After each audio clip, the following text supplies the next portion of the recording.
I've just heard a Radio 4 news announcer say beehives were stolen in Llangollen. Llangollen. I presume he meant Llangollen. I've never heard it pronounced like that before.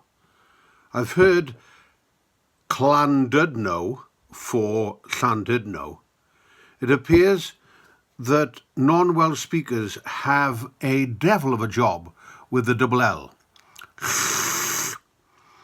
It shows my little funny tooth at the front when I do that. Llandudno, Machynlleth, Llangollen, Dolgellau, Pwllheli. Any more? Llangollen, not Llangollen.